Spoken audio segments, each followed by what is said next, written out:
Western Spring Television. Ours it is.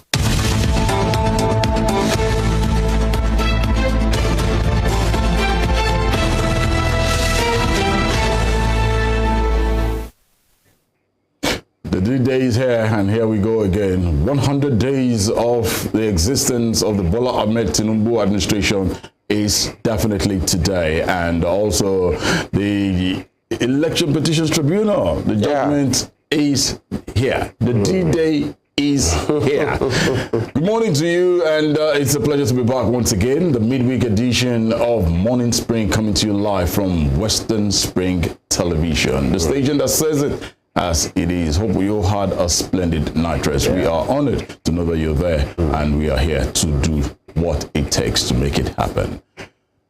TUNDE IDOWU is my name, at Irresistible TD on X. FEMI, D-Day for you as well. Of course, well, as a Nigerian, exactly, but not really like D-Day, because I'm not really in the mix. Oh, you know, yeah, that is it. So, for some, it's a story of anxiety. Absolutely. For many politicians across the divide. Absolutely.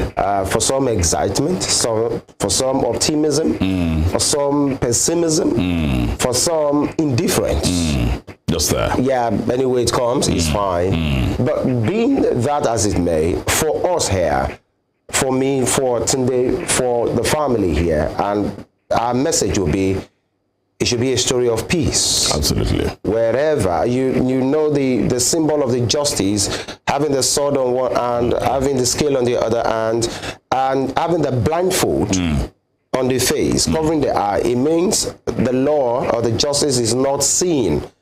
It just depends on how my lords see it. Yeah. The case have been argued. The counsel on this side, the counsel on the other side, the plaintiffs, the defendants, they've done their job. So it's the work of my lords now, you know, to do the needful. And then the logo of the law, the emblem, having the blindfold means it's not seen. It's not. Anywhere my Lord deemed fit, that's where it should go. So we'd like to tell you this morning, the political parties will come and go, most likely. We've seen some in the past, Nnpp, NCNC, you know, many of those things, they've come and they've gone, most likely, but then Nigeria will always be. So for some, fanning the embers of disunity, of bullying, of harassment, you need to see the social media space and some videos, some talks, you know, people talking tough. Yeah, you have your right, but then know that you have no other country. By the way, if something goes wrong, where will you go? This is our Jerusalem. So we'd like to tell us to please be calm. Wherever it swings today, just take it as it is. And as we will be saying it as it is here from Western Spring Television. You are welcome to Morning Spring today. Femi Ojo is my name. And let's tell you that we'll be on the matter. Tinubu's 100 days in our face. Yeah, you know, how far has he feared, you know, and then the presidential tribunal thing. You know, what I was talking about, we have no other place to go. Now, the issue is this. Where do we go? Is it Niger? Where there's a coup. They're having their own challenges, or Cameroon, or, you know, Ghana. There is no nation in Africa that can contain us. There's no place like home. There's no place like home. And if situations happen, where do we flow to as a person, as a nation? So that's why we have to really take it calm. Either way, Nigeria should be the best out of it. Yes, you want to rule, you want your person to be there, you have argued your case, there is a process. And in as much every of these parties and their candidates have followed the process, they should trust the process. Absolutely. As well. You had your reason why you follow the process, so you should trust the process as well. Many conversations around these will come up, just like as I trust us to be on this matter. For today is going to be a very interesting one. So once again, you are welcome. And definitely we'll kick things off in earnest, checking out some of the headlines making the rounds from the different dailies that we have with us. And I'd like to also let you know that you can follow us on all our social media handles. We are blazing hot and live on Instagram, on X, on Was it Facebook? We are live on all our social media handles, and the handle is at Western Spring Television. And also, you can check us out and go back and take a recap of all the programs that comes out from Western Spring Television on our YouTube channel. We are even live now. Live right there now. At Western Spring Television. Subscribe, like, and share. We would love to hear from you. And very shortly, we will bring you the details from the papers, and it promises to be exciting. Stay with us. We'll take a short break. We'll be right back.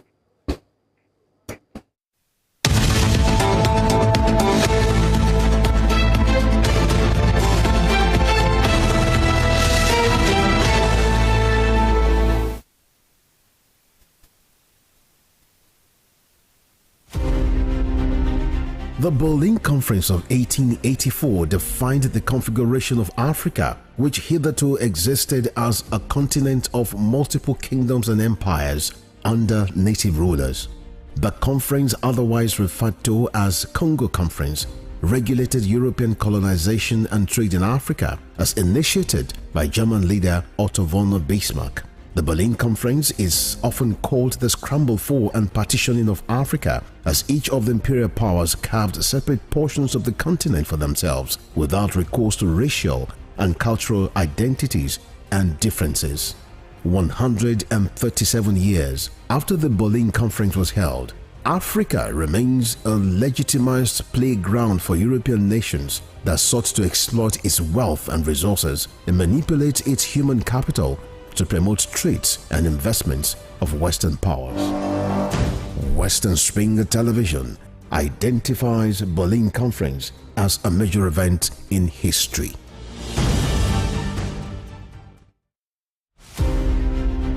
James Ajibolaige was a lawyer who obtained his first degree in classics from Nigeria's premier university of Ibadan. Born September 13, 1930, the orator and the polyglot spoke impeccable English, French, Igbo, Hausa, and Yoruba languages. His fine diction placed him among classical orators and public speakers like Cicero, the Roman orator. This attribute earned him the prefix Cicero of Esauke. He authored Kaduna Boy, an autobiography, Detainee's Diary, Constitution, and the People, among 6 other books. Bolaige was a colorful politician, elected governor of Oyo State in 1979 and appointed a federal minister in 1999. He was a pioneer founder of Afenifere, the Yoruba social, cultural, and political group. He invested his political sagacity to propel the group to the height of political leadership and decision-making in the southwest of Nigeria. Bolaige was assassinated on the 23rd December 2001. His murderers are yet to be apprehended till today. Western Spring Television identifies Bolaige as a watershed character in history.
The British Empire was the largest and the most powerful in the world.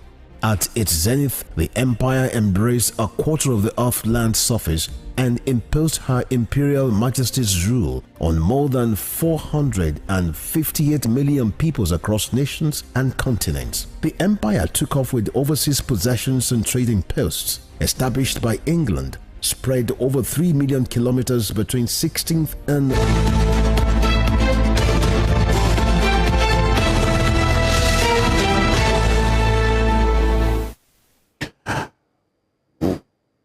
We are live, and we are really live, and it's about that time. Let's begin to serve you some of the stories making the rounds from the various dailies that we have here. And virtually two things are common to all the dailies for today.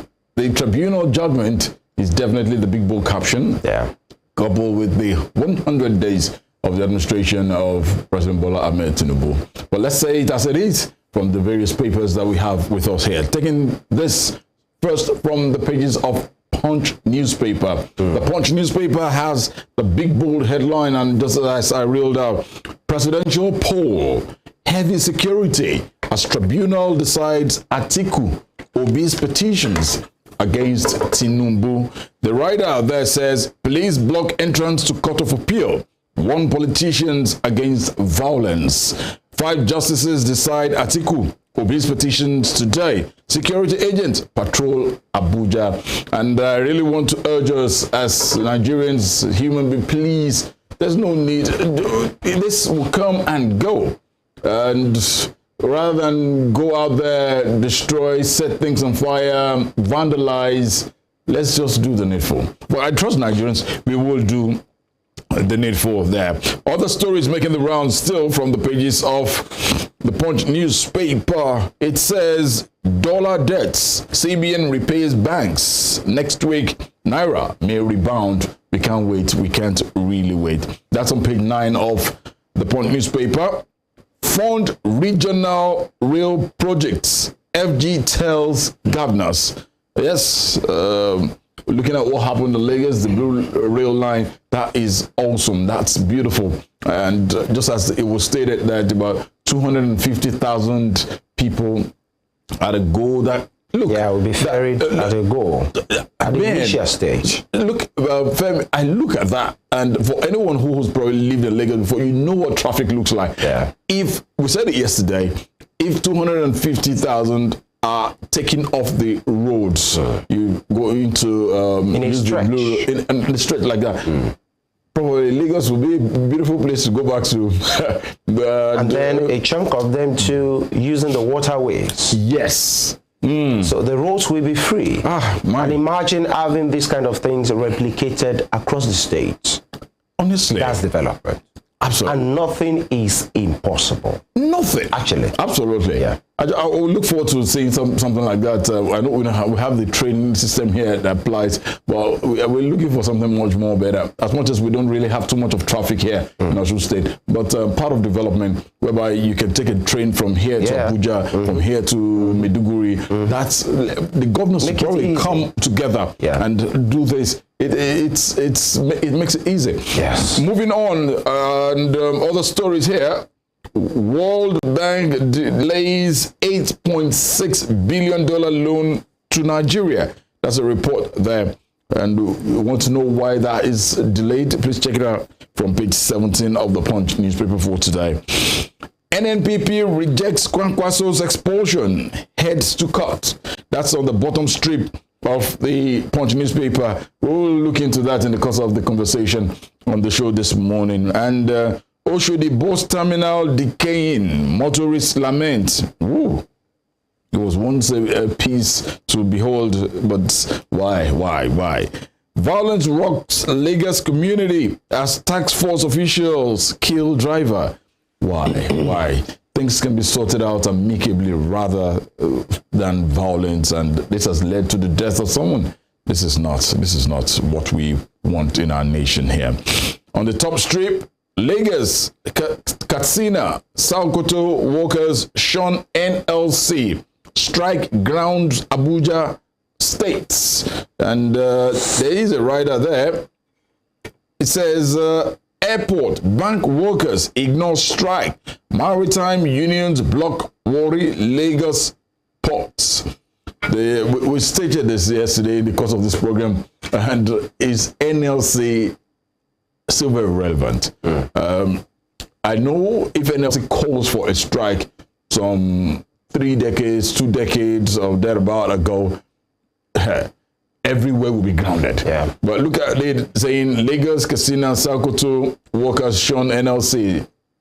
Yeah. I think on this one, we asked our guest yesterday, the timing is a bit off. Yeah. And most persons feel there is no need to suffer. And looking at Festus Osifo yesterday, saying they are not part of it. They've pulled away. And so when the TUC, is also a labor body, pulls away from NLC, and some of the states that NLC have their members and state executives are not even following.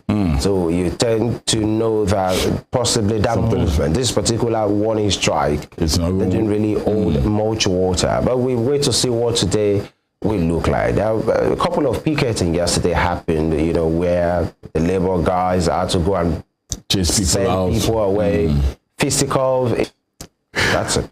Well, last story making the round from Punch newspaper. Contractors protest and there is a congratulatory picture there from the Minister of Interior, Honorable Dr. Olubunmi Tunji-Ojo, congratulating President Bola Ahmed Tinubu on his 100 days in office. That will be all from Punch newspaper. Excuse me. Now, moving to The Nation for today. I will break all barriers for investors. Tinubu assured billionaire into India, and we're hearing this at this time. We hope it won't just be just a talk. We'd like to see that as well. President, His Excellency Bola Ahmed Tinubu, GCFR, and 100 days of courageous leadership. I think that is a greeting from advertorial, rather, from Abdulaziz Abubakar Yari, former governor of Zamfara State. All right. At the top strip, there, CBN to clear $10 billion forex backlog in 2 weeks. Okay, shouldn't be more than that. Also, moving is what I have next, but the big book from the green strip there says police on red alert as Nigerians are loan for crude oil. You can see the way it comes in and out, the distribution and marketers margin, and you also have the cost of freight and insurance. There's quite a whole lot. If you want to know how and why we keep hearing there will be an increase, there will be a hike, this and that, you can look at that picture there on the page. Strip says, after 17 billion naira, Bauchi governor scores state low on education, blames civil servants. What's the disparity? Civil servant education? Oh boy. Campaigners call for tax on wealthy. Okay. Campaigners call for tax. Syria attends G20 meeting. Yep. Okay. EFCC's anti-graft war when hunt comes again. All right. And the other story still, strike flops in Lagos as workers, banks shun NLC. We stated much I have for you from the pages of the Guardian newspaper for today. Straight to the Daily Trust. The Daily Trust newspaper. Nigerian asked 4.5 million naira for 2024 Hajj. With riders, dollar fluctuation are a major problem. That's coming from Nahcon. And Nigeria may not feel Hajj slots. Okay, why? Possibly the cost, the dollar, 4.5 million to be deposited. 4.5 million. Come on, man. And may not feel Hajj slots. Okay, you know, the situation in the land as well, for somebody to cough out 4.5 million naira at this time in deposit, just put it there, and then let's see what we do with that. 4.5. Man, that's a lot. Yeah. All right. Provide support to pilgrims. Sheikh Fuad. Okay. I think the last Hajj situation wasn't palatable. The stories that we got from Jeddah, from Medina, Saudi Arabia, there was a bit of so many, you know, disappointment. People just been there without being checked into hotels, and some been there waiting for planes to come and airlift them. People's mothers, fathers, grandparents just been, you know, on the streets stranded, and, you know, like eminent persons, you know, because they were looking helpless, but something went wrong. There has been some smooth Hajj operations in the past, but the last one wasn't smooth. Absolutely. And so maybe that's why Sheikh Fuad is saying provide support to pilgrims. All right.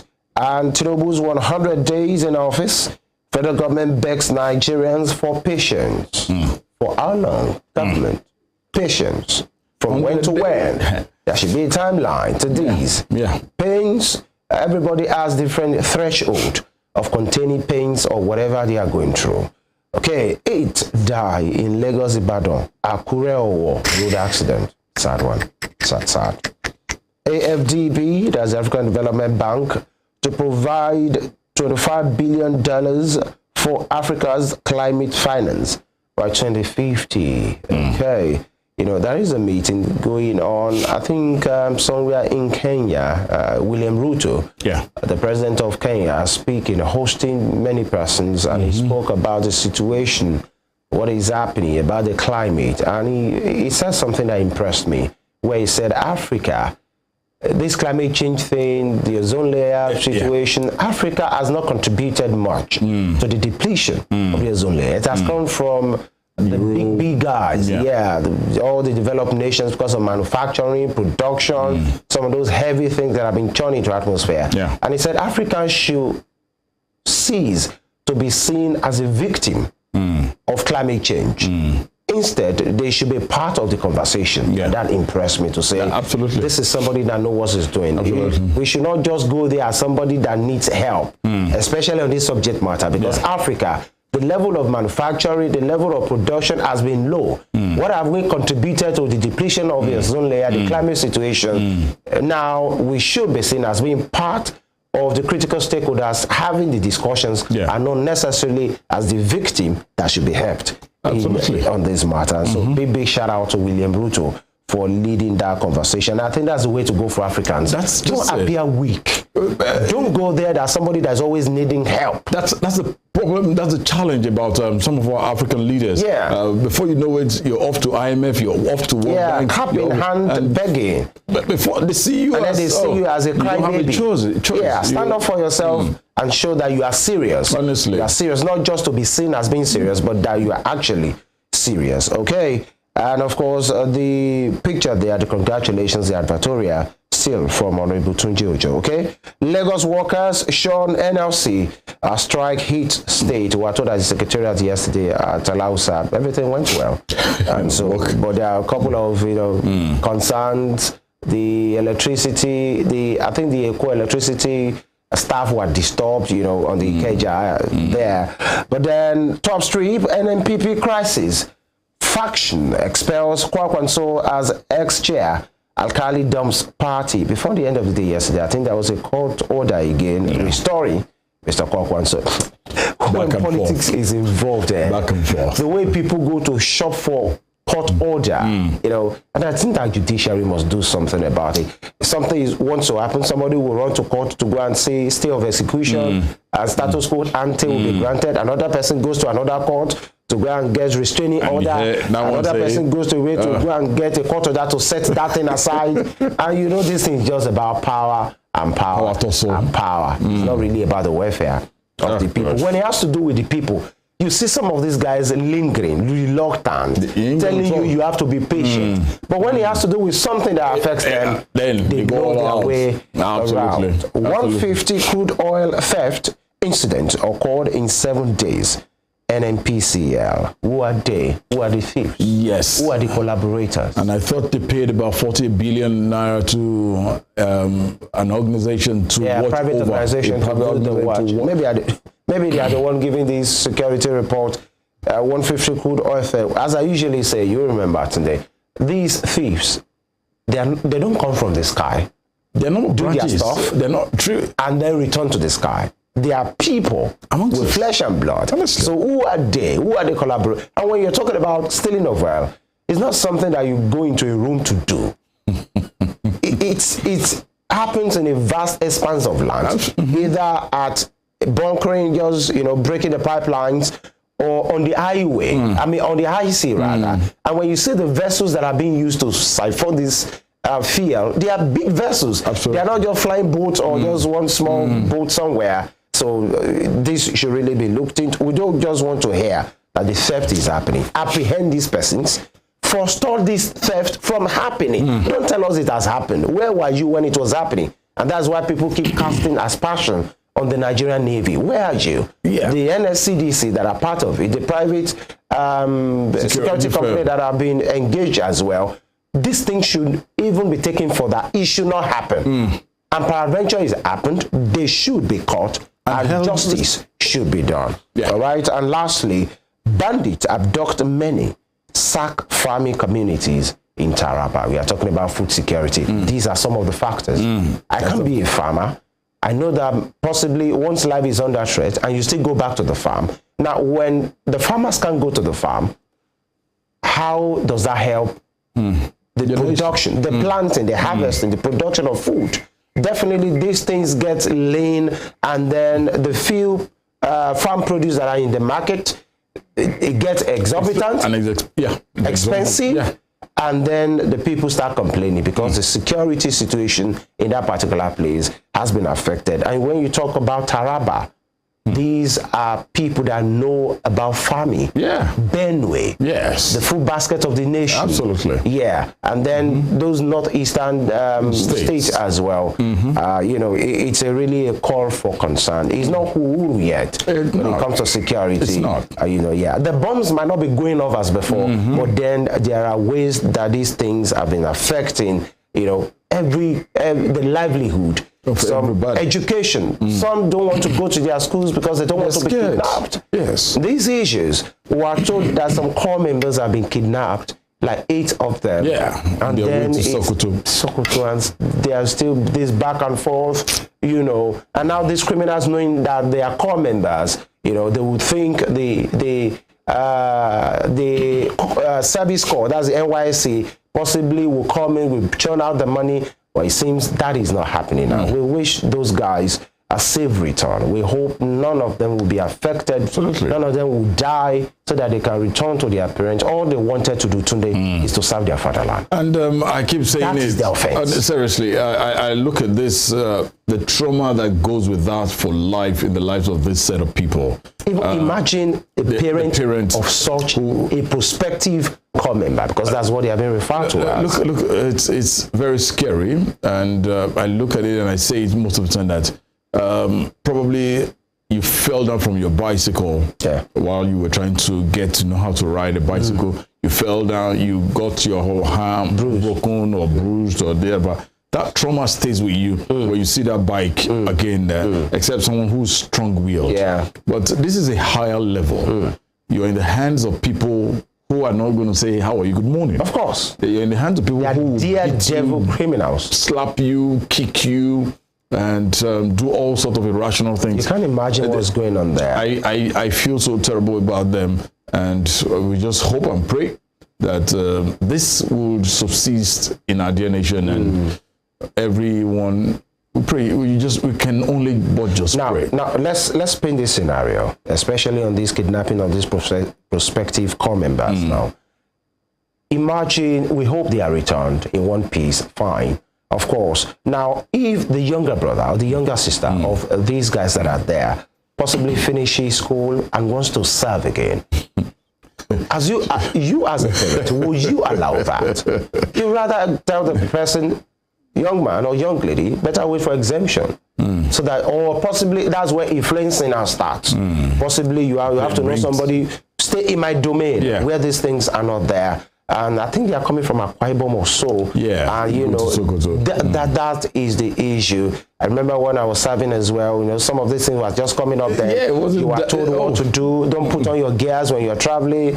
You know, be circumspect about, don't tell anybody this is the way to go. If you are attacked and you know they are kidnappers, don't run, don't fret, so that you are not shot. And then almost 10 years after that time, we are still here. At what it looks like. And really, it's a shame for whoever is involved, for the security architecture. Of course, they call, you know, their representative talked yesterday and said, you know, there is nothing really much that they can do on this matter. All they have to do is just to keep talking to these criminals. But then for security in Nigeria, for the guys that their only offense is to serve their fatherland, they have been kidnapped in the process. The uncertainty, the trauma, you know, the expectation, you know, possibly the guardians of the parents will be blaming themselves. And I know I wouldn't have allowed these things to happen. And then possibly having to cough out millions and millions in ransom. It's a shame, we must say it, and it should not happen.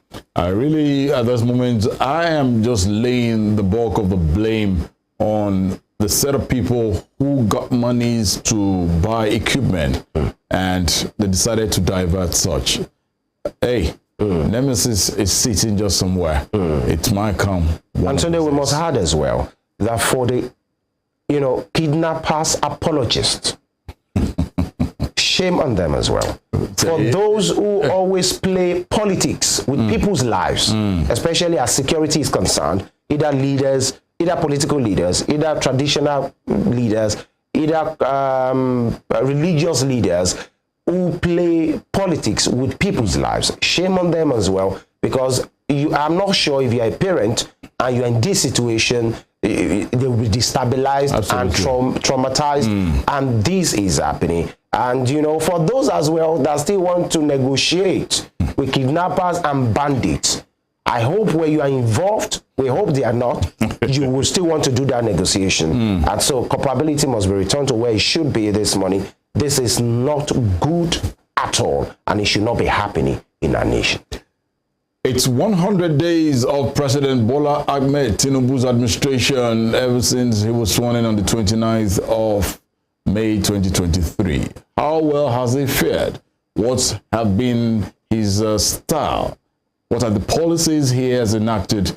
Have they been favorable or otherwise? What are the things that you feel this administration could have done better, or what are the things this administration has done better than what we had expected over the so many years after democracy was created in our dear nation, Nigeria? We'll be talking about that majorly in the course of the show, and obviously some few hours from now, the tribunal judgment concerning the election petitions tribunal brought down by Alhaji Atiku Abubakar of the PDP and Mr. Peter Obi of the Labour Party, not forgetting the APM as well. We will be looking into this, and we will be joined by some men who will be helping us out on this. It's still Morning Spring, coming to you live from Western Spring Television, the station that says it as it is. Stay with us. We'll take a short break. We'll be right back.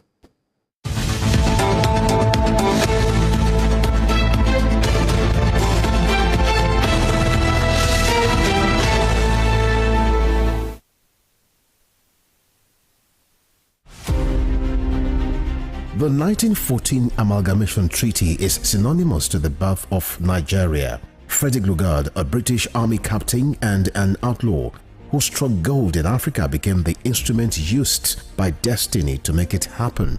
The amalgamation of Nigeria was designed for economic reasons by the colonial administration to offset Northern Protectorate budget deficit by Southern Protectorate surplus returns. The amalgamation had ad initio created imbalance in the economic political structure of Nigeria and was responsible for the persistent hiccups and the efforts to forge a united country till today.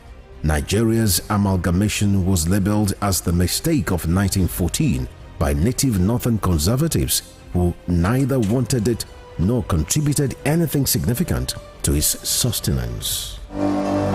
Western Spring Television identifies with Amalgamation Treaty of 1914 as a watershed event in history. Born Jeremiah Oyeni Obafemi on March 6, 1905, Obafemi Awolowo was a prime architect of Nigeria's independence and most consummate advocate of free education and social welfare in Africa's most populous nation. Erudite politician, thinker and philosopher, Awo was fondly addressed by associates and political colleagues, brought his unique attributes to bear on governance in the defunct Western region. He administered as leader of government business and the premier between 1955 and 1958. Obafemi Awolowo's premiership witnessed pioneering in multi-sectoral policy initiatives and execution. The Western region under his administration paraded several enviable records. First television station in Africa, first real estate in Nigeria, first high-rise building in Nigeria, first modern sports stadium in Nigeria, first agricultural settlement in Nigeria, first modern civil service secretariat in Nigeria, and first industrial estate in Nigeria. His face is on 100 naira denomination as a mark of honor for his distinguished services to his country. Western Spring Television identifies Obafemi Awolowo as a major character in history.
The Berlin Conference of 1884 defined the configuration of Africa, which hitherto existed as a continent of multiple kingdoms and empires under native rulers.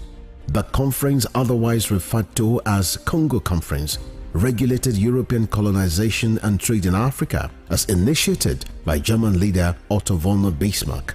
The Berlin Conference is often called the scramble for and partitioning of Africa, as each of the imperial powers carved separate portions of the continent for themselves without recourse to racial and cultural identities and differences. 137 years after the Berlin Conference was held, Africa remains a legitimized playground for European nations that sought to exploit its wealth and resources and manipulate its human capital to promote trades and investments of Western powers. Western Spring Television identifies Berlin Conference as a major event in history.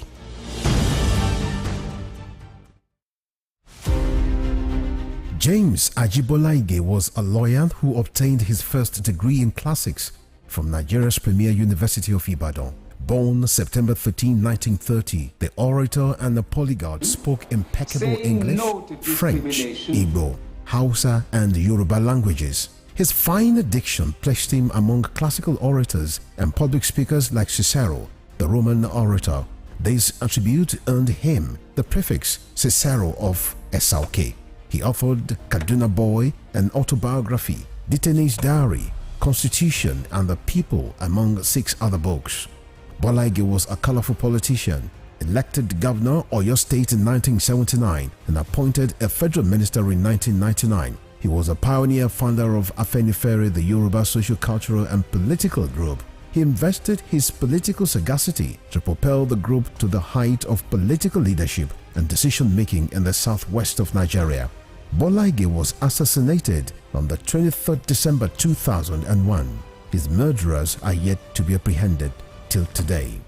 Western Spring Television identifies Bolaige as a watershed character in history.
The British Empire was the largest and the most powerful in the world.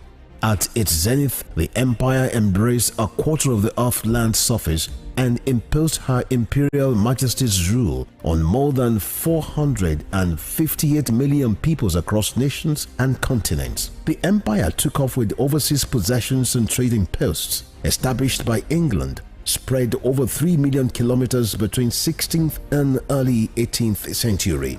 Like previous empires, the British Empire began to crumble on its weight of overstretched territories and growing unrest in our various colonies. Today, the British Empire no longer exists. What is in place is the Commonwealth of Nations, a loose association of sovereign states which recognize the King of England as the titular head.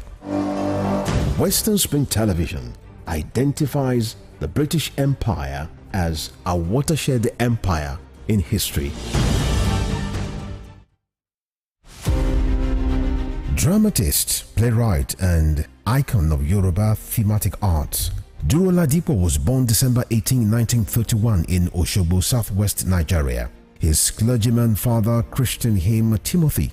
His other names, Duro Dola, Duro Shomo, Duro Rike, reflected his persona and the circumstances that surrounded his birth. The legendary stage actor had in several public fora identified himself as one of the greatest abikus born to die in this world.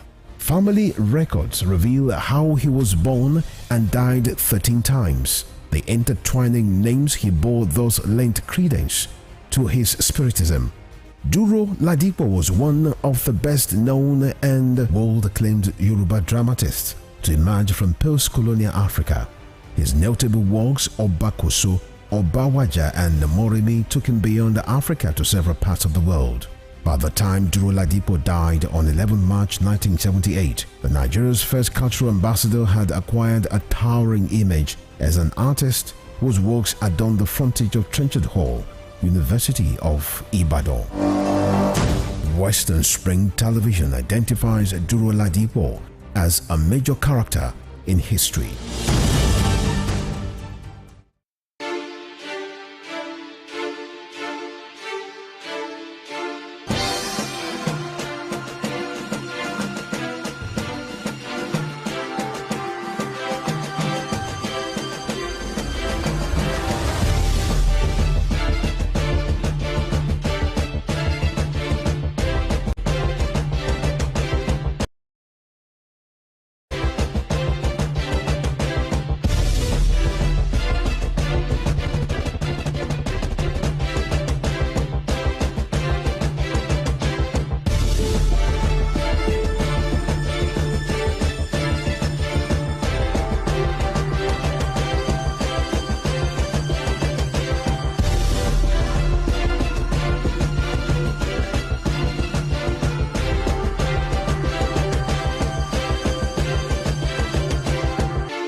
Fuel subsidy.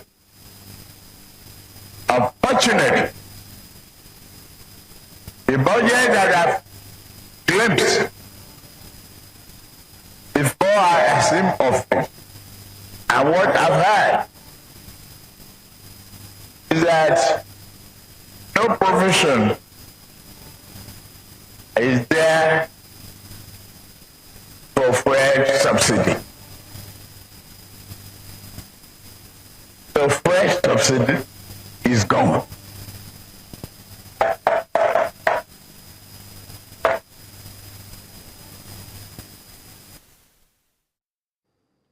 All right, May 29th, 2023, that's what you've just seen at the inaugural speech of Mr. President Bola Ahmed Tinubu, where he was making his speech, and he talked about fuel subsidy being gone. And some will say at that point, everything changed. Talking about the economy of Nigeria. The president was inaugurated May 29th, for a 4-year term. May 29th to today, September 6th, 100 days in office. How has it fared? What are those things that has happened under his stewardship so far? The pros, the cons, the green side, the red side, in a manner of speaking, many things that can be deemed as maybe good, or the other side that many persons have said maybe hasn't done well, or there is a work in progress. We'll be speaking on that today, taking many perspectives as possible politically, and then as far as governance is concerned in Nigeria, knowing fully well again that today is a very important day in the annals of our nation, talking about the Presidential Election Tribunal that has been awaited, scheduled to happen. The pronouncement, the judgment will be made today, and then so we are waiting. We are keeping tabs on that as well. And in the studio today, I have yes, a politician, the chairman of the new Nigeria People's Party in OSUN State, who doubles as the chairman of, or the state chairman of, of the state chairman of the Nnpp in Nigeria, Dr. TOSIN ODEYEMI. Doctor, good morning. Yeah, good morning. Thank you. Good to have you here. Yeah, I'm glad to be here as well. Of course, you're welcome. You're welcome so much. And, before we get to talk about Tinubu's 100 days in office, you are of the Nnpp. Let me ask you, Doctor, what is going on in the Nnpp? The back and forth. Senator Rabiu Musa Kwakwanso have been reported that he has been not even suspended, expelled. And then towards the end of the day yesterday, we had another news that has been reversed. What's going on? Well, the expulsion, that's a joke of the day, is an Hollywood movie. The truth is, Nnpp is a party with a structure, and I'm fortunate to be the chairman of all the state chairmen in Nigeria, and that tells you I'm a stakeholder, and definitely I know what is happening in the party.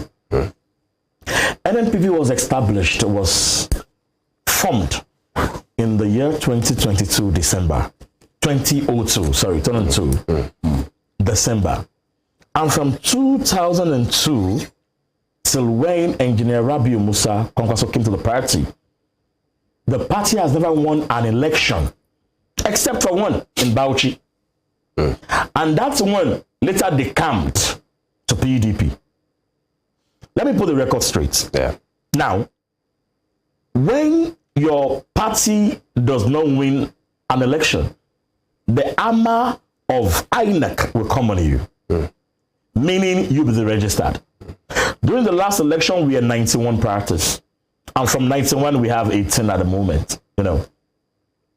Now, the coming of Engineer Rabiu Musa Kwakwanso to the party is just a summary of a lifeless body, a body that was going to the grave before his coming in, and he came and breathed in life into the party. And that's the truth. I'm not sincere with you. He met me in the party. I have been in Nnpp years back, before he came in. So I have the authority and the audacity to speak about the happenings of the party. Yeah. Now, after the election, before the election, the former chairman of the party, who happens to be one of the founders of the party, Dr. Boniface Anebonam, leaving the stage for a collaboration of TNM and the Kwakwansians. We decided to honor him. Who are the TNMs? The TNMs are a group of people, intellectuals that are working with Engineer Rabiu Musa Kwakwanso. Okay. Okay. We decided to honor him with the position of the chairman of the BOT, but not yet constituted. Now, we have an elder statesman, Engineer Galadima. Let's honor him as the secretary of the trustee, not yet constituted. So we only have 2 people on the board of trustee. Now, after the election, 7 states were discovered to have committed one atrocities or the other.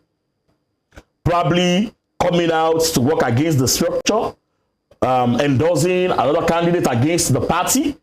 And the party felt, okay, what we can do is let's have a disciplinary committee. Invited them. Some came, some did not come. And the report of the committee says they should be suspended. And they were dissolved. And these people gathered together and ran to the BOT that is yet to be constituted to say, no, look, Kwakwanso has come to hijack the party from you. Having worked for the party all this while, you are not this, you are not that. And the man said, oh, really? He was brainwashed. And that's how they gathered themselves together while the investigation was ongoing. And the party discovered the national... Who was brainwashed? Engineer Kwakwanso? No. The Dr. Adebonam, the former chairman. Boniface Adebonam.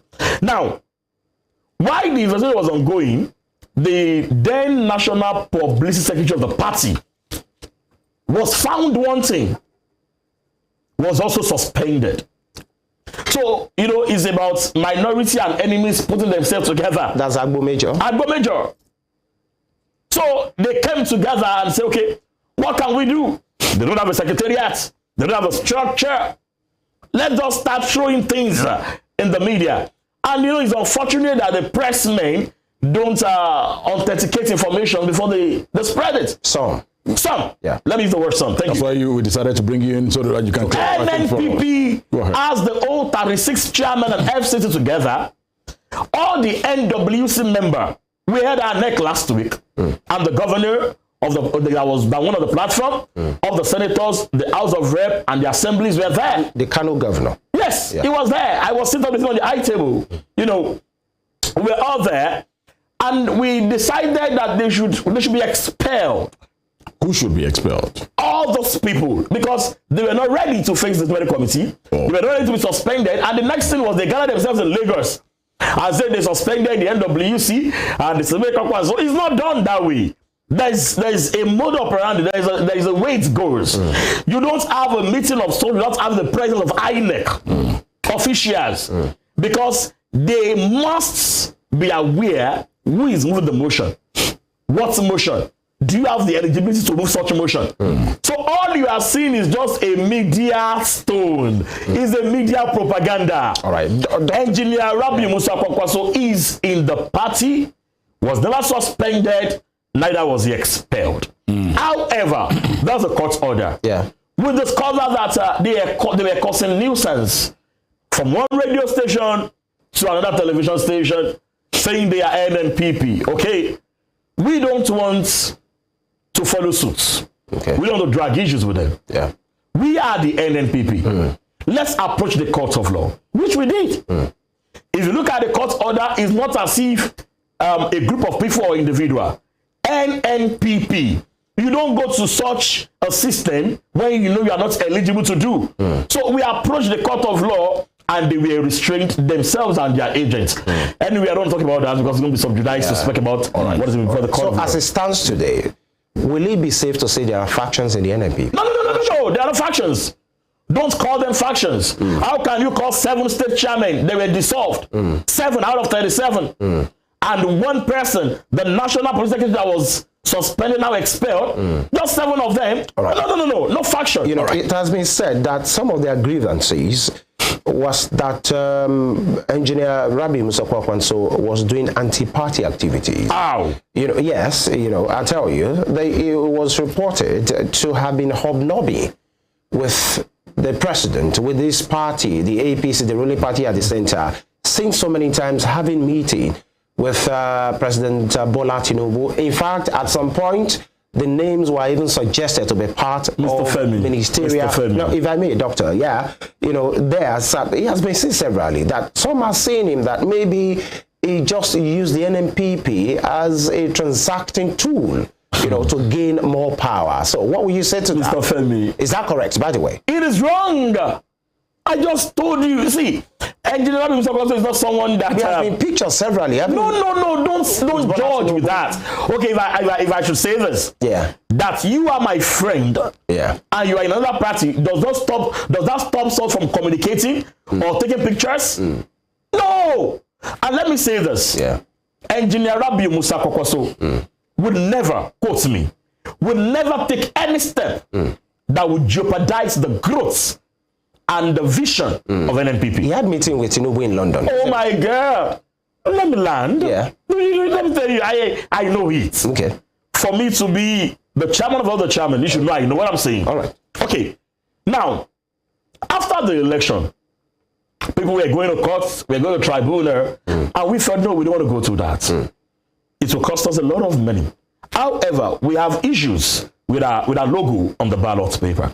Our party is a party of truth. When we know the truth, we don't go sideways. Yeah. Now, after the election, the president invited Engineer Kwakwanso, and that was when he was preaching the unity government. And he came to meet the stakeholders because he knows he cannot go there hiddenly. He's a public figure. Which party invited him? The president invited him. President, okay. Yes. And, you know, he went there. And when he got there, they held meetings. It's a matter of closing ranks and building the nation together. And a president cannot invite you and you say, I'm not going. Well, you are not an enemy of progress. He went there. And he did not go there alone. Some of us could not access the picture ground. But he never went there alone. And after the discussion, he came back. I said, well, the president said it is time to familiarize with you. Did he go there with party members? Yes, he did. Were you there? I was not there. Okay. He did. All right. And like, let's have a government of unity and bring everybody together. So I never see a crime in what he did because he carried us along. All right. Dr. ODEYEMI, let's look at this at this moment in time. We discussed this, that nobody is indispensable naturally, but the stature of Engineer Musa Kwakwanso is not a child's play in politics in Nigeria. He's been up and he's still up there. But what is the way forward for NNPP with what is happening? This rambling at this moment in time, don't you see this break up this party in the next couple of months, weeks, years? Now, NNPP is waxing stronger. I'm telling you, take it or leave it. So sure of this is See, it's because I'm in. I know what I'm saying. Those people, I mean, 7. Exactly, I was coming. 7. How can 7 determine the future of the old party that has more than $1 million members? That's 7. They just have access to the media to shout. You know, they just want to create a kind of picture that is not existing. They are people that I know. I know them. They met me in the party. I wish I can see them and tell them, are you okay? Engineer Musa Kwakwanso hasn't responded thus to at least come to the media. On the matter. He hasn't. He would not. Why would he? No. How do I explain this? Okay, I am sitting down here and I'm being served a coffee. I know there's a coffee here and I am sitting down because I don't sip it. But somebody out there is saying there is nothing in the cup and keep shouting, screaming, there is nothing, there is nothing. I don't have issues with such a person. When it's time for me to sip my tea, I'm going to take it. All right. That is as simple as that. We'll wait for that time. We'll wait for that time. You know, let's bring it back to the conversation of today. It's about Nigeria. It's about the man at the end of affairs right now, President Bola Tinubu. 100 days in office. Many things has happened, starting with his pronouncement. Some of the promises he made before election. The pronouncement at the Eagle Square, especially with that subsidy is gone, and how it has turned out to be education, health, security, and many things that has happened. Some of his policies, some of his cabinet that he has appointed thus far. Right now he's in India, you know, doing unofficial visit, by the way, going to India, the G20 summit. 100 days down the line, Dr. ODEYEMI, how will you rate President Bola Ahmed Tinubu? Well, I think I have a different view about the 100 days of the thing. 100 days is too small to judge. Yes. Because I remember a few days ago, they came out to say that they inherited a bad economy. They've come out to say that. let's put party aside. Yeah. Let's look at individuals. If you look at the political propaganda that were coming up during the campaign, you would believe the president would not be able to stand for 2-3 minutes. You would think the president would need crutches to stand. And maybe because I'm a Christian, I discovered that individuals that we campaign against are people that God loves most. I am not concluding, I don't want to judge, but so far, within this 100 days in office, the fact that he has been able to bring up the ministers, and at the moment, the ministers are just taken up from the permanent secretaries of each ministries, I want to believe they will do better. I wouldn't want to judge at 100 days. When you look at 4 years of a tenure, it's like when you have a baby or you have a child that you're expecting to give you returns as parent at 40 years, and at 10 years, you are concluding you cannot make it. No, that's too early. That's too early. Look at the subsidy removal. The issue of a soft landing or palliative is something I am not in support with. I don't like the way and the manner that the federal government is handling the poor masses. But is there you don't like the distribution of palliatives or the way it's being handled? The palliative itself. It's too small. Okay. So, how it's being handled? There are other ways. If I have 3 cars, you have 4 cars, you have 5 cars, I know one thing that we have that is 1-1. And that is our BVN. That is our NIN. We can easily be assessed through that. If there is a form of any palliative that wants to come to everybody, we have a voter's card and other things that can help us, unlike being politicizing the old system and the mode of distributing it. The first subsidy of the thing has been removed before the coming in of the incumbent president. And they have said it during the swearing in. I just want to say we are expecting much more than what we are saying. But there is still hope to receive much more than expected. Let's begin. Let's take 1 or 2 things. He's made quite a whole lot of policies in these 100 days that Nigerians are saying, this harsh is this, is that. But for you, looking at the future and looking at the steps being taken, we saw on the front page of one of the papers, Mr. President meeting an Indian billionaire who said, look, automobile manufacturing will come back. When we were younger than this, in the early 80s, we know what Pojo looks like and what have you. Is this looking like a clearer picture for Nigerians in the nearest future?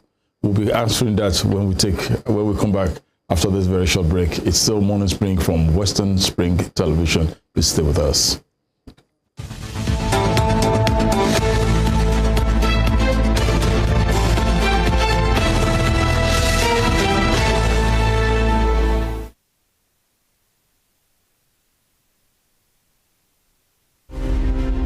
Hilas Olayinka Herbert Macaulay, politician, nationalist and journalist, was the first Nigerian to qualify as a civil engineer, surveyor and architect. Born on November 14, 1864, Herbert Macaulay was the founder of Nigeria's National Democratic Party, the first political party in pre-independent Nigeria. Scholars of Nigeria's political history describe Herbert Macaulay as the intellectual bulldog of 19th century Nigerian nationalist movement, in a deference to his qualities as founder and leader of 2 foremost political parties, Nigeria National Democratic Party (NNDP) and National Council of Nigerian Citizens (NCNC).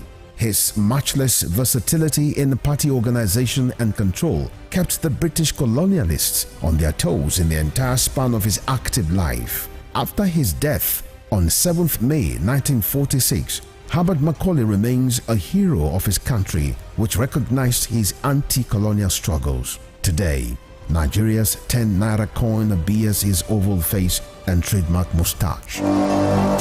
Western Spring Television identifies Herbert Macaulay as a major character in history. Ahmadu Bello, a Prince Royal, was born 6th of December 1910 at Raba Village, Sokoto, northwestern Nigeria. His father was a district head and heir apparent to the Sultanate throne from the house of Usmanu Danfodio, a religious and social reformer who brought the Habib dynasty under the Fulani Caliphate in the beginning of the 19th century. Ahmadu Bello raised the bar of political consciousness in participation when, in 1944, he engineered the establishment of the Northern People's Congress (NPC) as the first political party in northern Nigeria and the rallying point for politicians in the region before independence. History will not forget Ahmadu Bello for his charisma and political sagacity, which provided easy passage for his kinsmen to assume political and administrative positions in Nigeria's post-independence era. The distinguished elder statesman and Sardauna of Sokoto has his face on his country's 200 naira currency as a mark of honor to one of the architects of Nigeria's independence. Western Spring Television identifies Ahmadu Bello as a watershed character in history.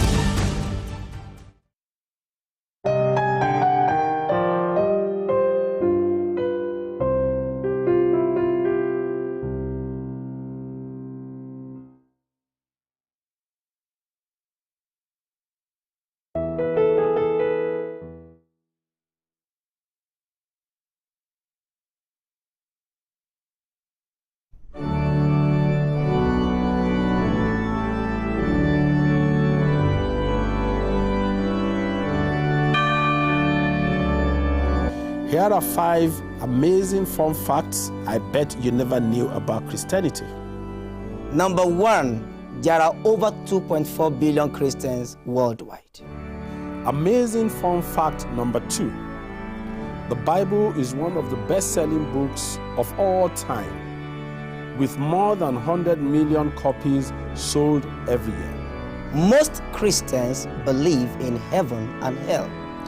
The Bible is the most translated book in the world, with more than 3,000 languages. Amazing fun fact number 5.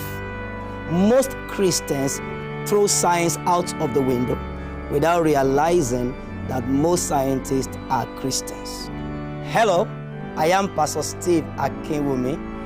And I am Dr. Adeoye Oyewole. Join us as we highlight and discuss day-to-day issues pertaining to the day-to-day living of every Christian. Issues in Christendom shows every Sunday on Western Spring Television, channel 190, only on StarTimes. Evelyn Ohiole, Hi. King Eve. How are you today? I'm good, I'm fine, I'm alive. I really feel like she's not giving the right answer to the question. When one asks you, how are you? And you said, you're saying, I'm alive. It's very annoying, seriously. How are you? I'm fine. I feel I'm fine will be the right answer instead of I'm alive. Not that I asked you if you're dead before. Go and check all these 14-year-old, 15-year-old, 16-year-old, everybody, they are extraordinarily sexually active. I feel is being unnecessarily hyper when it comes to the issue of sex, because we talk about other topics and it feels so reserved. It really doesn't have anything much to say when it comes to other stuff. But when it's the issue of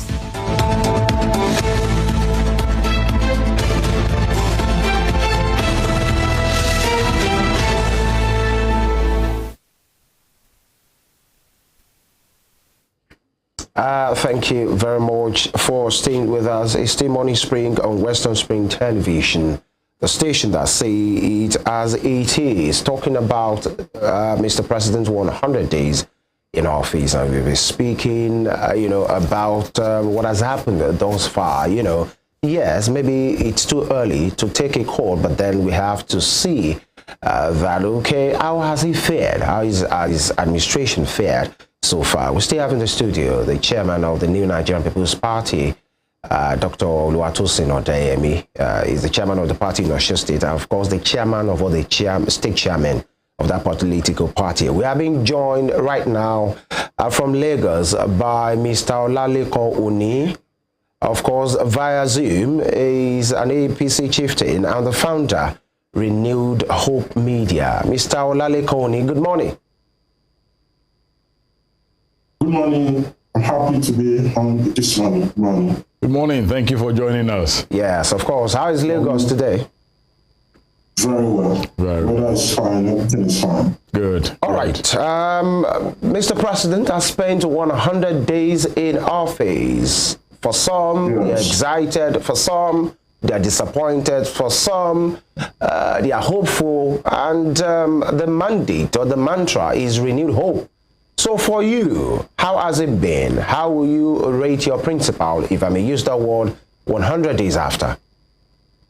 Well, for me and for many Nigerians, it's also renewed hope, but definitely the president came in and then started, he hit the ground run, even from day one. If you look at some of the decisions he has made from the ground of inauguration, we discovered that the president made some decisions, and even though those decisions were very tough, but we all know that these decisions, in the long run, will benefit all Nigerians. That decision is the decision of fuel subsidy is gone, And even though it has caused some pains to Nigerians in the last 100 days of the administration, but we know that in the long run, it will benefit most Nigerians because it's a decision which ought to have been taken for a long period of time by successive governments. But the president took the bull by the horn and ensured that he was able to make that decision. And like I said, in the long run, Nigerians will benefit from it. There are other decisions the president has also made, and if you look at what the international community is saying, they have been applauding the president for taking such economic reforms, for taking such bold decisions that everyone knows that, even Nigerians knows that these decisions must be taken. Just that it has brought some pains on them. And if you look at it going forward, we are sure that it will definitely bring succor and reform the economy in totality. Now, Mr. Lekon, let me put this to you before I come back to Dr. ODEYEMI in the studio with us this morning. Renewed hope, is it looking like there will be a renewed hope for Nigerians, and what are the things that are being put in place that will cushion the effect of the pressure, the pains of Nigerians at this moment in time? Beyond the palliatives. Beyond the palliatives. Like the guest in the studio said, he talked about palliative, because I've been following you before now. Thank you. He talked about palliative, and if you ask me also, if you are aware, the president came on board to make a nationwide broadcast some weeks ago, and he mentioned many things that would bring support to Nigerians as regards the pains the subsidy of removal is costing Nigerians. If you look at that speech, he mentioned some of the things he mentioned were things that will bring immediate support to Nigeria. Some are mid-term, while some are long-term. But you see, just that Nigerians are eager to see things that will alleviate or bring support to them as regards the inflation that we are experiencing all over the country. But you see, some of these immediate interventions, if you look at the way it has been going, giving the states 5 billion naira and sending food staples to them, like rice, packs of rice and all. If you look at the way it has been going, you will see that there has been some discrepancies in the distribution and all of that. And Nigerians have also said that I'm aware that Nigerians want immediate economic interventions. But if you look at it, how has it been done? How has it been going? And that's why I personally am not I don't agree with giving state governors money. I also don't agree with sending staples to them. There are things that the federal government, although they are in plans, like for example, the CNG buses, the CNG, 11,000 CNG buses, the federal government is trying to purchase and then send to the states. That will reduce cost of transportation for the Nigerians. And then, most importantly, let's have a refinery working. And if you look at it, the federal government and the Nnpp has promised that before the end of the year, we will have the Port Harcourt refinery up and running. Then the money that the federal government promised that they will give, for example, 75 industries, each will receive 1 billion naira, to boost their businesses and to create more industries, which will thereby also create more employment in the country. We also have other things that the president, said in the nationwide broadcast. Yeah. And I know that by the time all these things are coming up, it will bring support to Nigerians. I also saw state governors doing a whole lot in their respective states, which I've always said that if our state governors are very, very active and they are doing the right thing, we will have a lot of ease in Nigerians. Because the state government and the local government are closer to the people than the federal government. If you have state government, if you look at it now, the revenue sharing between the federal government, the state, and the local government, there's an increase in the monies and the revenues that the state government and the local government get. So if all these monies are put together and these state governments and local government chairmen have Nigerians at heart and use this money judiciously, then we will definitely have a level of ease across the country. All right, Mr.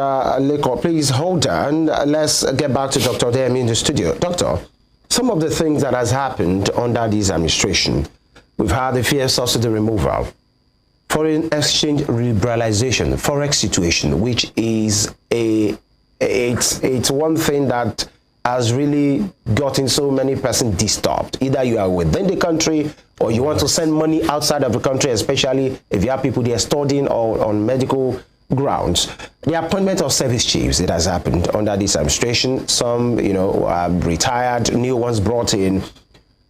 The arrest of the former CBN governor, Godwin Emefiele, and the prosecution, which seems to be a kind of abysmal tug of war between the DSS, the correctional service, some of the drama that has played out, the removal of Bawa, EFCC boss, and the student loan scheme, it has been pronounced under the administration as well.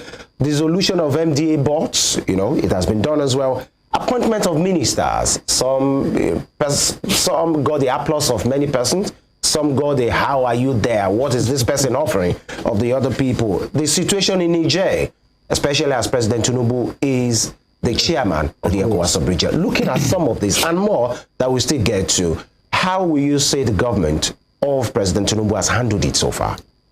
Well, like I said earlier, that 100 days is not enough to judge. But if I'm to give the president a mark, I will still give him a pass mark, because I see no gain that does not come with pains. If we want a better Nigeria, I think we have to start now.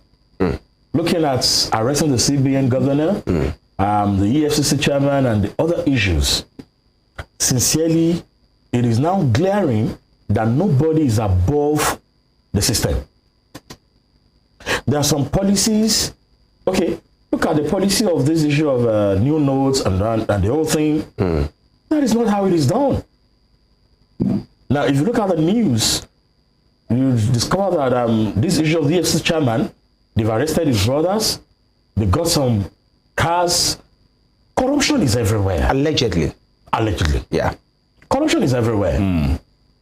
But we have to start somewhere. I want to believe the presidents have started well. The service chiefs, they are no authorized because they are done in line with the Constitution. Looking at the exchange rates, it's eating at the moment, but I believe there'll be a relief. That's you being hopeful or you being spiritual? Which one? No. It's not being spiritual. Like I said, for every time, okay, it's like a pregnant woman, you must feel pains.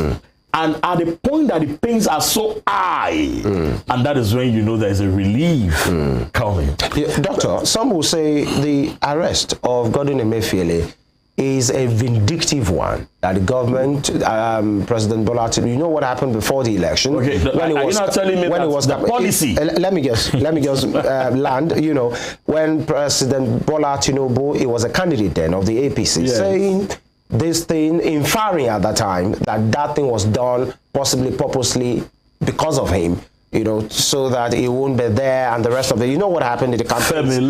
But now that he has come into power, the man has been arrested. The prosecution is even not going on smoothly. Some will say maybe that's just a way of him taking vengeance. Do you think that's the case? No, I don't agree with that. Why would you bring a policy at that point in time? The man gave his reasons at the time. That's what. And he had the confirmation of the president at then. Oh, definitely. And but let me also remind you that the Minister of Finance said she was not aware of that policy. The CBN doesn't report to her, by the way, to her ministry. But the fact is this. When you are bringing up a policy that would jeopardize a system or a transition system, I don't think you want well or you mean good for Nigerians.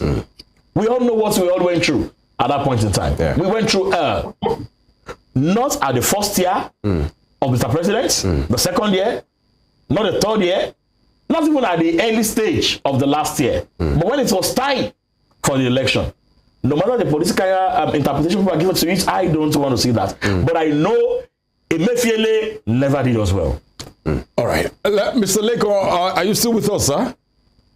Yes, I'm well. Thank you. Let me just look, let's look at this. 100 days today of President Bola Tinubu's administration. Will you say that Mr. President has planted a seed of transformation for our dear nation, Nigeria?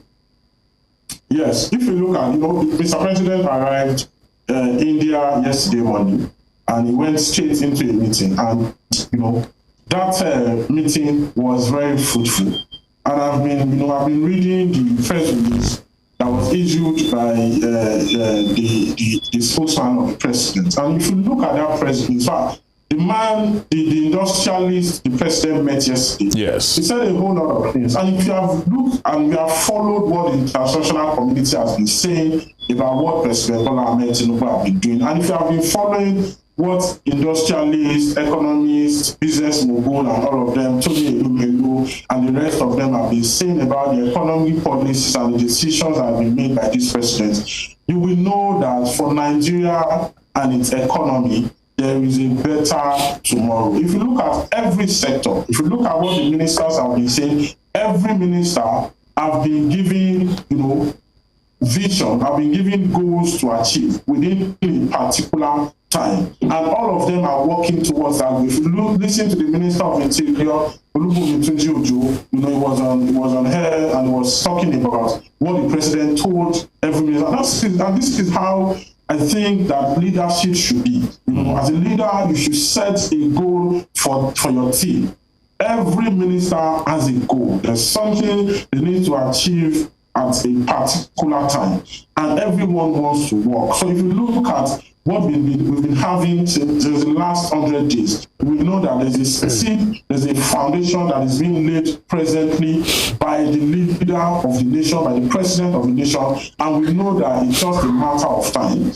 Very soon, we will begin to see the harvest of these seeds that have been planted. All right, talking about what has happened so far, you're talking about seed, and that it's deliberate, and the people will get to eat the fruit, hopefully, very soon. One we want to ask, how soon is very soon, number one?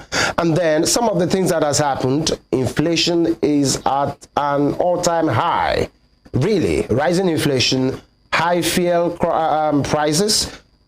Some want to talk about the cabinet, that it is bloated. We are talking about the reduction of the cost of governance, and Tinubu has 48 ministers as it stands right now. There is no, maybe it might be 49 because Kaduna doesn't even have a representative yet, because of what has happened. The cost of living, people will eat the food. How? When? How soon is this soon? The household incomes are becoming shrinky.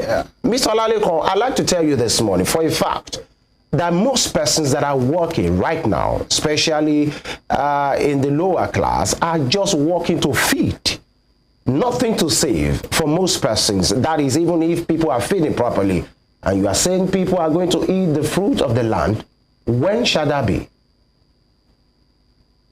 All right, very good question. When I say soon, and I mean very soon, now, like the president and his team are putting a lot in place. For example, you know, the inflation that we have in the food sector, the staples, the prices are higher in the market. When the president made the broadcast, I think 3 or 4 weeks ago, the national broadcast he made, you heard him talking about, you know, giving grains to farmers, you know, at some even fertilizers for free, giving out grains, you know, cultivating. And one of the plans, agricultural plans of the federal government is that there is going to be planting all around the year. Like, you know, you wouldn't need to wait for a particular season to plant some of these crops and food and etc. So when you have that, and the federal government is investing heavily, investing money, investing fertilizer, ensuring that there is security in the farms across the nation, ensuring that, you know, farmers get what they need to plant and ensure harvest. By the time all these food are coming for harvest, and you know, it is being pushed to the market, because when we have a lot of supply, then definitely the prices of this will come down. As regards transportation, I mentioned earlier, the federal government is planning to put, which is very soon, if you listen to that broadcast, it said that between July and March 2023, March 2024, which is first quarter next year. So these CNG buses will arrive the country anytime from now. By the time we have these CNG buses around, which means that there will be less reliance on the use of PMS. By the time we have them, and then all these buses are pushed into different states across the nation, definitely we will have reduction in prices of transportation, which I've mentioned food, and I've talked about food. I'm talking about transportation now. So by the time we have these two, because if you look at it very well, these are the major 2 things that, you know, everybody must make use of. You have to eat food, you have to do transportation. And again, the president is also talking to investors, the nation is talking to investors, people who are coming into Nigeria that will assemble vehicles or cars that will use CNG. And then the major, another one is because if you look at the foundation of why we have inflation, is because of our foreign exchange. Our refinery is coming up. By the time we have one of the refineries working, and by the time we also have the Dangote refinery working, there will be less demand. There will be less dependent on dollars. All right. Thank you. By that, we'll have this inflation being reduced. All right. Thank you, Mr. Aleko. Please hold on a bit again. I'm coming back to Dr. ODEYEMI in the house with us here quickly because of the want of time. Doctor, you're not an APC member, but you're a Nigerian. As it stands today. Oh, okay. It's been a turbulent 100 days, and looking at what was stated, that this administration actually met a bad economy. Do you think, going by what Mr. President Bola Ahmed Tinubu is doing, do you think it's a display of courage and hope for the future of this great nation? Well, I want to agree with Mr. Olalekon. He has given up this hope this morning, and I want to stand by his words. Like I said, no gain comes without pain. I want to believe they are laying the foundation, and something good will be built on it. From the ministers, one can see that truly they are given a mandate, and they are working towards the mandate. As a party, we will not hesitate to come out to stand against them if they bring up policies against the wishes of the masses. You mean the Nnpp? Yes, we will. We will. But quickly, because people have said that, yes, Mr. President had come out with, it's what he's doing is a bold move, but the execution is a little bit faulty. Subsidy, it wasn't well thought of. especially the removal of fuel subsidy and the palliative structure. You have said you had issues with the palliative, by the way. Definitely. What do you mean? By the way, first it was 8,000 naira that was being muted, and that decision had to be recalled, and then we are seeing these grains rise 5 billion being distributed. In all of that, Doctor, I think that's what he's trying to say. What do you make of this? Yeah. That's it. Yeah, I agree with you that the execution might be faulty. No one gets it 100%. The truth is, we are going through pains. And the truth is, we are not finding it easy to exist as human. At the same time, we must commend the governor who has come out boldly to speak out on what he meets on ground. Telling us the real picture of what has been there 4 or 8 years ago. So I want to say he's taking a bold courage, but at the same time, I want to appeal to Nigerians. Let's tarry a while and let's see the seed will be germinated to fruit. All right. And let's see how the fruit comes from. You know, Mr. OLALEKAN. Mr. OLALEKAN, are you still with us? Yes. All right. You know, at the both sides of the divide from your end and from doctors' end, it appears you are towing almost the same line that yes, there are pains, but possibly it will be worth the while in the nearest future. But let me tell you, for somebody in Akoda selling okra pepper, or somebody somewhere in Lagere in Ilefe, somebody in Ishoku in Ilesha, somebody in Ojamonde in Ikirun, you know, you're talking about all these policies. I want to tell you, some of them don't care. They just want to live a good life. That's what they are concerned about. Tarry a while, the pain will bring gains. They are not interested. How will this thing better their lives? And that's why I asked that question the other time. How soon is this soon? That's the first question. And the second question, so that I take it together because we are posting home now. In 2012, Goodluck Jonathan muted the idea of the removal of subsidy. Mr. President, the entire ACN at the point, civil society organizations ganged up. They protested against that. You know, that was the Occupy Nigeria movement. At the time, it was stopped. Now, looking almost, how many years later now? 11 years later or thereabouts. Kayode Fayemi, the former governor of Ekiti State, yesterday spoke on the matter and said that was the right thing to do. It was all politics that was played then. Let me quote him at an event yesterday. He said all political parties in the country agreed, and they even put their manifesto, that subsidy must be removed, talking about now. Then he casted his mind back and he said, we all said subsidy must be removed. But we in ACN at the time in 2012, we know the truth, sir, but it is all politics. So, will you say the president got it wrong at that time? And it was just politics to just, you know, kill a dog, you know, to call a dog a bad name rather, just because you want to kill it. And now 11 years later, the same person is coming out to say, this is the way to go. That's the two questions in one.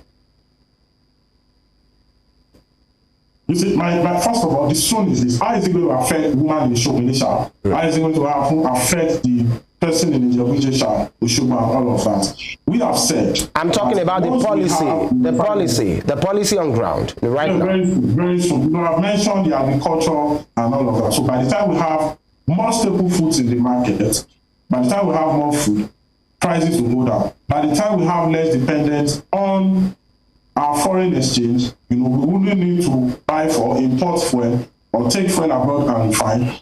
There will be, once there's less dependence on foreign exchange, the inflation will go down. And by the time inflation goes down, it will affect everybody in Nigeria positively. So very soon we are going to have that. By the time you have policies across the states, it will get to Ilesha, it will get to Jebu, Osogbo, and everywhere across the country. Transportation costs for fare will go down. So it will affect everybody.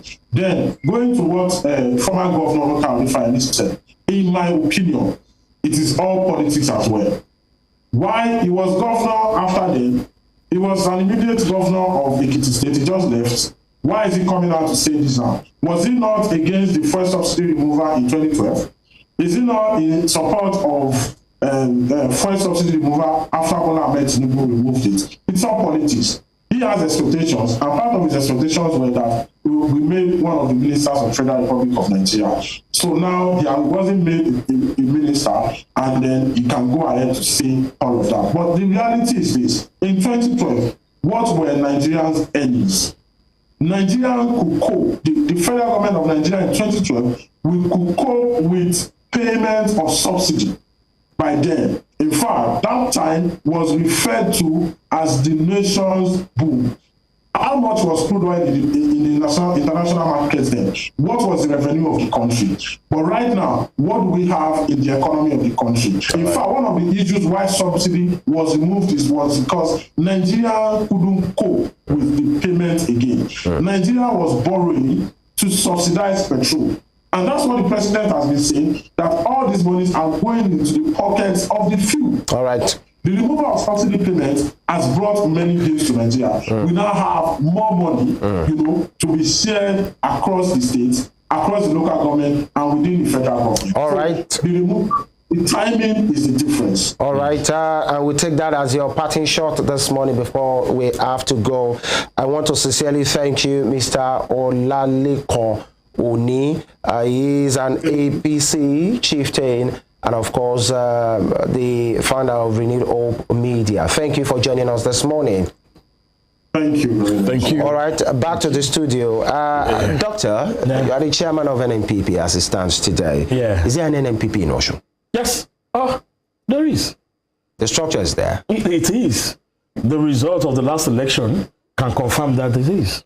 Yeah, it is. All right. All right. Be that as it may, we want to wish you though, and Engineer Rabiu Musa Kwakwanso the very best, and the Nnpp. We appreciate your time taking it with us in here this morning. We are so glad. But I'm going to ask you this before we go. What's your view as what's a PDP's statesman is a stalwart? What he said sometimes in June, that he was actually one of the greatest critics of Bola Ahmed Tinubu, but he came out eventually to say Tinubu's days, his start as president is far better than when he started as governor of Lagos. I'm quoting Chief Body George at this moment in time. Do you assess to that?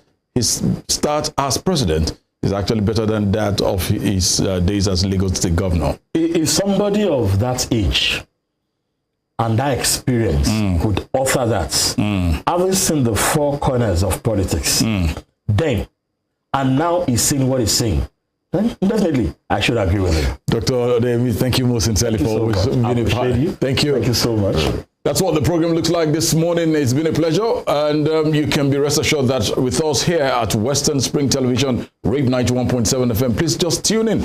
We'll get you the updates of what is happening at the Election Petitions Tribunal. The judgment is D-Day in the next couple of hours. We'll find out what is going on. And just link up with us on all our social media handles on Facebook, Instagram, and X. We are live. Our YouTube channel is also definitely live. You can share, subscribe, like, comment. We'd like to hear from you. We'll be back again tomorrow. TUNDE IDOWU is my name. At Irresistible TD on X. All right. Thank you for being part of the program for today. Just like we said when we started off the program, the law, the justice has a blindfold on the face. So he or she is not really looking. So wherever he swings today, please note that there will still always be in Nigeria. So let's keep the peace that we have and cherish it right now. Femi Ojo is my name. God willing, we'll see you tomorrow. Enjoy the rest of your day. God bless Nigeria. Bye-bye.